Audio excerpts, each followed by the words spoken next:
భిన్నత్వంలో ఏకత్వం అనే నానుడిని స్ఫూర్తిగా తీసుకొని వాక్ విత్ నేషన్స్ పేరుతో పూర్వ విద్యార్థి Sundar associates chairman doctor Badam Sundar Rao సహకారంతో జేఎన్టీయూకే యూనివర్సిటీ పరిపాలనా భవనం వద్ద ఏర్పాటు చేసిన ఐక్యరాజ్య సమితి గుర్తింపు పొందిన 194 ప్రపంచ దేశాల జాతీయ పతాకాలను ఇన్ఛార్జ్ ఉపకులపతి ప్రొఫెసర్ కేవీఎస్జీ మురళీకృష్ణ ఆవిష్కరించారు.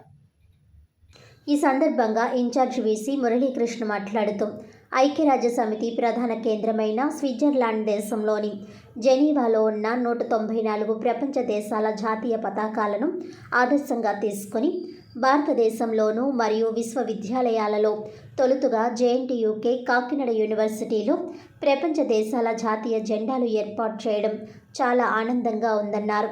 ప్రపంచంలో మొత్తం 5 దేశాలలో జెనీవా, అమెరికాలోని న్యూయార్క్, దక్షిణ కొరియాలోని సియోల్, చైనాలోని షాంఘై, డొమినికన్ రిపబ్లిక్ని శాంటో డొమింగోలో ప్రపంచ దేశాల జాతీయ జెండాలను ఏర్పాటు చేయడం జరిగిందని, 6వది భారతదేశంలోని జేఎన్టీయూకే కాకినాడ విశ్వవిద్యాలయంలో ఏర్పాటు చేశామని అన్నారు. వసుదైక కుటుంబం అనేది దీని యొక్క ముఖ్య ఉద్దేశ్యమని, అన్ని దేశాల జెండాలు ఒకే చోట ఉండడం ద్వారా కలిగే అనుభూతి చెప్పలేనిదని అన్నారు.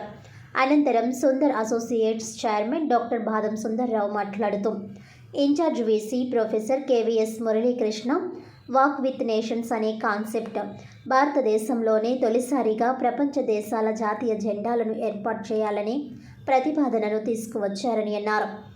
పూర్వ విద్యార్థిగా ఈ ప్రాజెక్టును సొంత ఖర్చుతో చేపట్టాలని నిర్ణయించుకున్నారని అన్నారు. ఈ ప్రాజెక్ట్ పూర్తయ్యేందుకు సహకరించిన యూనివర్సిటీ అధికారులకు ఆయన కృతజ్ఞతలు తెలిపారు.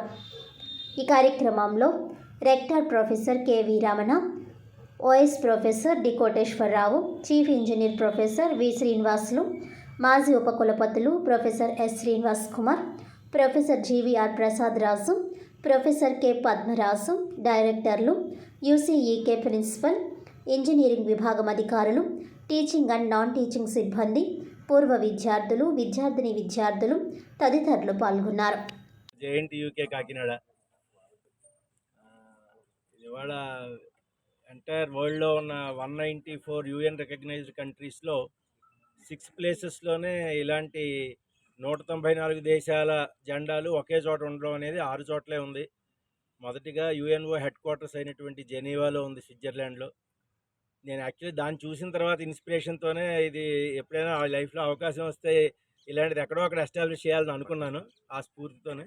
సో ఇవాళ నాకు ఆ కళ నెరవేరింది. దానికి ఇంతమంది చాలా సహాయం చేశారు. ముఖ్యంగా బాదం సుందర్రావు గారు, ఆయనకి మోటివేషన్ వాళ్ళ మిస్సెస్, వాళ్ళిద్దరి మూలంగానే నేను 90% క్రెడిట్ అయితే ఆయనకే ఇస్తాను నేను.